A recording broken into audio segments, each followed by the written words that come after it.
Alexander the Great by Jacob Abbott. The Siege of Tyre. The city of Tyre stood on a small island 3 or 4 miles in diameter on the eastern shores of the Mediterranean Sea. It was in those days the greatest commercial city in the world, and it exercised a great maritime power by means of its fleets and ships, which traversed every part of the Mediterranean. Tyre had been built originally on the mainland, but in some of the wars which it had to encounter with the kings of Babylon in the east, this old city had been abandoned by the inhabitants, and a new one built upon an island not far from the shore, which could be more easily defended from an enemy. The old city had gone to ruin, and its place was occupied by old walls, fallen towers, stones, columns, arches, and other remains of the ancient magnificence of the place. The island of which the Tyre of Alexander's day had been built was about half a mile from the shore. The water between was about 18 feet deep, and formed a harbour for the vessels. The great business of the Tyrians was commerce. They bought and sold merchandise in all the ports of the Mediterranean Sea, and transported it by their merchant vessels to and fro. They had also fleets of war galleys, which they used to protect their interests on the high seas, and in the various ports which their merchant vessels visited. They were thus wealthy and powerful, and yet they lived shut up upon their little island, and were almost entirely independent of the mainland. The city itself, however, though contracted in extent on account of the small dimensions of the island, was very compactly built and strongly fortified, and it contained a vast number of stately and magnificent edifices, which were filled with stores of wealth that had been accumulated by the mercantile enterprise and thrift of many generations. Extravagant stories are told by the historians and geographers of those days, in respect to the scale on which the structures of Tyre were built. It was said, for instance, that the walls were 150 feet high. It is true that the walls rose directly from the surface of the water, and of course a considerable part of their elevation was required to bring them up to the level of the surface of the land, and then, in addition to this, they had to be carried up the whole ordinary height of a city wall, to afford the usual protection to the edifices and dwellings within. There might have been some places where the walls themselves, or structures connected with them, were carried up to the elevation above named, though it is scarcely to be supposed that such could have been their ordinary dimensions. At any rate, Tyre was a very wealthy and magnificent and powerful city, intent on its commercial operations, and well furnished with means of protecting them at sea, but feeling little interest and taking little part in the contentions continually arising among the rival powers which had possession of the land. Their policy was to retain their independence, and yet to keep on good terms with all other powers, so that their commercial intercourse with the ports of all nations might go on undisturbed. It was, of course, a very serious question with Alexander, as his route now lay through Phoenicia, and in the neighbourhood of Tyre, what he should do in respect to such a port. He did not like to leave it behind him and proceed to the eastward, for, in case of any reverses happening to him, the Tyrians would be very likely to act decidedly against him, and their power on the Mediterranean would enable them to act very efficiently against him on all the coasts of Greece and Asia Minor. On the other hand, it seemed a desperate undertaking to attack the city. He had none but land forces, and the island was half a mile from the shore. Besides its enormous walls, rising perpendicularly out of the water, it was defended by ships well armed and manned. It was not possible to surround the city and starve it into submission, as the inhabitants had wealth to buy and ships to bring in any quantity of provisions and stores by sea. Alexander, however, determined not to follow Darius towards the east, and to leave such a stronghold as this behind him. The Tyrians wished to avoid a quarrel if it were possible, They sent complimentary messages to Alexander, congratulating him on his conquests, and disavowing all feelings of hostility to him. They also sent him a golden crown, as many of the other states of Asia had done, in token of their yielding a general submission to his authority. Alexander returned very gracious replies, and expressed to them his intention of coming to Tyre for the purpose of offering sacrifices, as he said, to Hercules. The Tyrians knew that wherever Alexander went, he went at the head of his army, and his coming into Tyre at all implied necessarily his taking military possession of it. They thought it might perhaps be somewhat difficult to dispossess such a visitor after he should once get installed in their castles and palaces. So they sent him word that it would not be in their power to receive him in the city itself, but that he could offer the sacrifice which he intended on the mainland, as there was a temple sacred to Hercules among the ruins there. Alexander then called a council of his officers, and stated to them his views. He said that on reflecting fully upon the subject, he had come to the conclusion that it was best to postpone pushing his expedition forward into the heart of Persia, until he should have subdued Tyre completely, and made himself master of the Mediterranean Sea. He said also that he should take possession of Egypt before turning his arms towards the forces that Darius was gathering against him in the east. The generals of the army concurred in this opinion, and Alexander advanced toward Tyre. The Tyrians prepared for their defense. After examining carefully all the circumstances of the case, Alexander conceived the very bold plan of building a broad causeway from the mainland to the island on which the city was founded, out of the ruins of old Tyre, and then marching his army over it to the walls of the city, where he could then plant his engines and make a breach.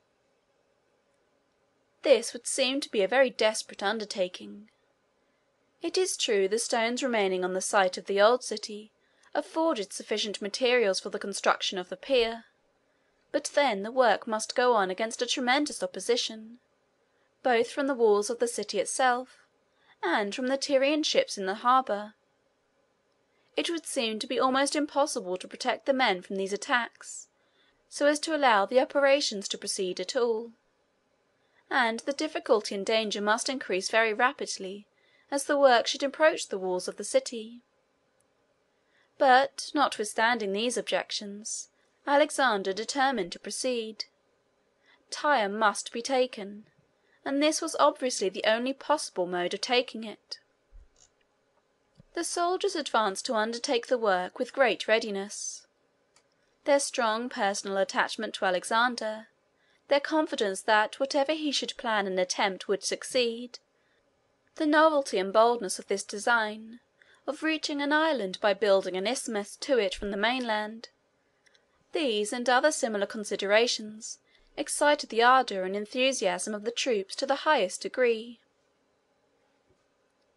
In constructing works of this kind in the water, the material used is sometimes stone and sometimes earth. So far as earth is employed, it is necessary to resort to some means to prevent its spreading under the water, or being washed away by the dash of the waves at its side.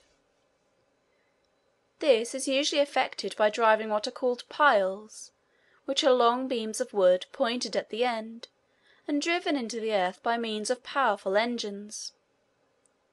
Alexander sent parties of men into the mountains of Lebanon, where were vast forests of cedars, which were very celebrated in ancient times, and which are often alluded to in the sacred scriptures. They cut down these trees and brought the stems of them to the shore, where they sharpened them at one end and drove them into the sand, in order to protect the sides of their embankment. Others brought stones from the ruins and tumbled them into the sea in the direction where the pier was to be built. It was some time before the work made such progress as to attract much attention from Tyre. At length, however, when the people of the city saw it gradually increasing in size, and advancing toward them, they concluded that they must engage in earnest in the work of arresting its progress. They accordingly constructed engines on the walls to throw heavy darts and stones over the water to the men upon the pier. They sent secretly to the tribes that inhabited the valleys and ravines among the mountains, to attack the parties at work there, and they landed forces from the city at some distance from the pier, and then marched along the shore, and attempted to drive away the men that were engaged in carrying stones from the ruins. They also fitted up and manned some galleys of large size, and brought them near to the pier itself, and attacked the men who were at work upon it, with stones, darts, arrows, and missiles of every description. But all was of no avail. The work, though impeded, still went on. Alexander built large screens of wood upon the pier, covering them with hides which protected his soldiers from the weapons of the enemy, so that they could carry on their operations safely behind them. By this means the work advanced for some distance further. As it advanced, various structures were erected upon it, especially along the sides and at the end toward the city. These structures consisted of great engines for driving piles, and machines for throwing stones and darts, and towers carried up to a great height, to enable the men to throw stones and heavy weapons down upon the galleys which might attempt to approach them. At length the Tyrians determined on attempting to destroy all these wooden works by means of what is called in modern times a fire-ship. They took a large galley and filled it with combustibles of every kind. They loaded it first with light dry wood, and they poured pitch and tar and oil over all this wood to make it burn with fiercer flames. They saturated the sails and the cordage in the same manner, and laid trains of combustible materials through all parts of the vessel, so that when fire should be set in one part, it would immediately spread everywhere, and set the whole mass in flames at once. They towed this ship on a windy day, near to the enemy's works, and on the side from which the wind was blowing. Then they put it in motion toward the pier at a point where was the greatest collection of engines and machines, and when they had got as near as they dared to go themselves, the men who were on board set the trains on fire, and made their escape in boats. The flames ran all over the vessel with inconceivable rapidity. The vessel itself drifted down upon Alexander's works, notwithstanding the most strenuous exertions of his soldiers to keep it away.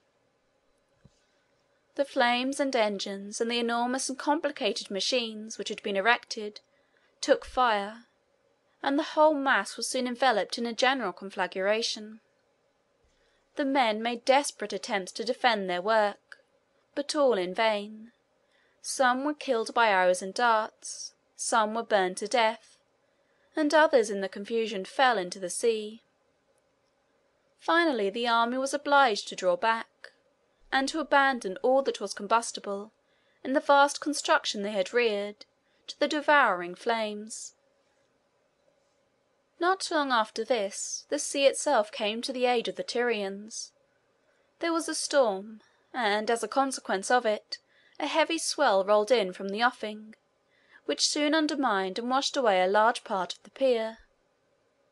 The effects of a heavy sea on the most massive and substantial structures, when they are fairly exposed to its impulse, are far greater than will be conceived possible by those who had not witnessed them.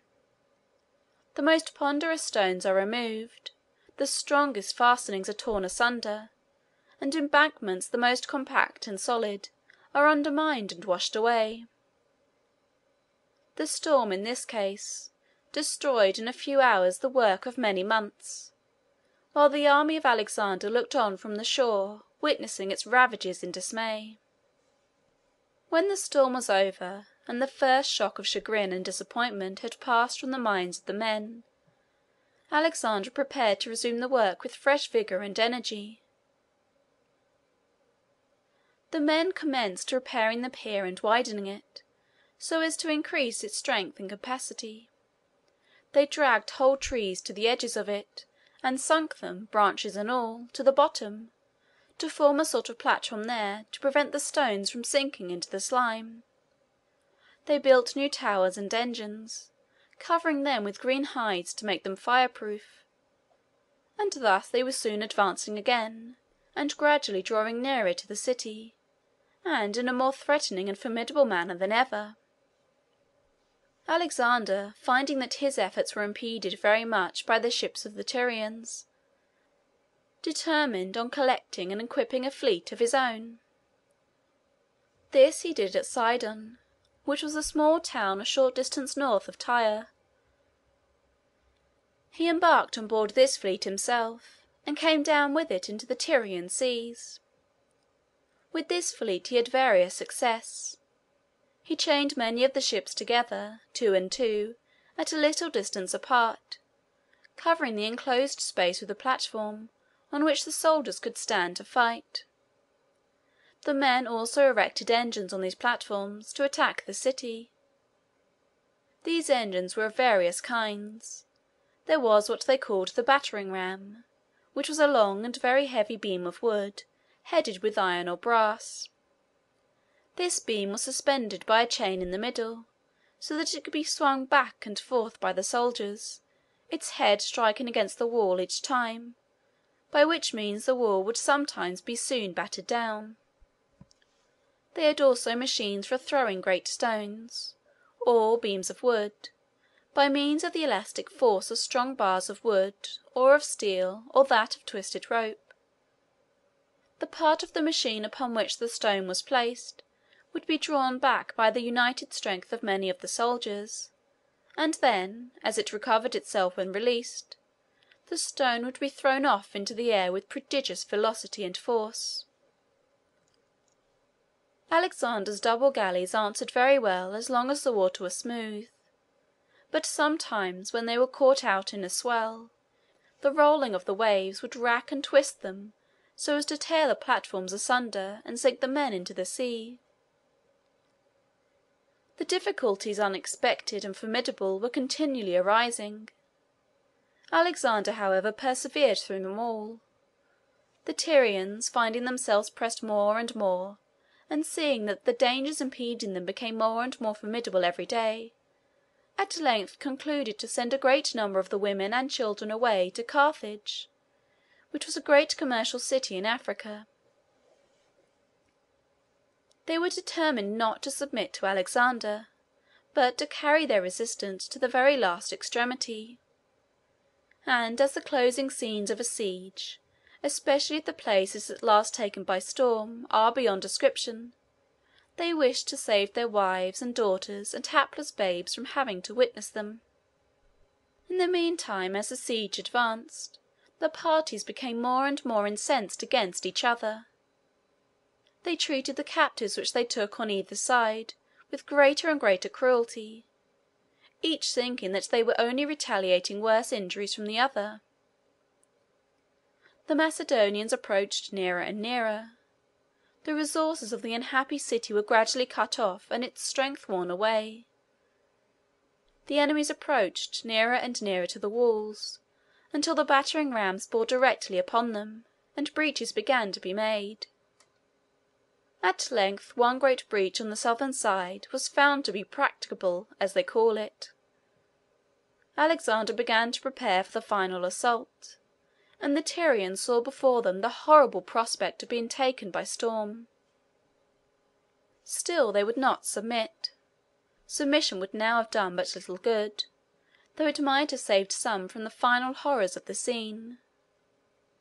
Alexander had become greatly exasperated by the long resistance which the Tyrians had made. They probably could not now have averted destruction, but they might, perhaps, have prevented its coming upon them in so terrible a shape as the irruption of 30,000 frantic and infuriated soldiers through the breaches in their walls to take their city by storm. The breach by which Alexander proposed to force his entrance was on the southern side. He prepared a number of ships, with platforms raised upon them, in such a manner that, on getting near the walls, they could be let down, and form a sort of bridge, over which the men could pass to the broken fragments of the wall, and thence ascend the breach above. The plan succeeded. The ships advanced to the proposed place of landing, the bridges were let down, the men crowded over them to the foot of the wall.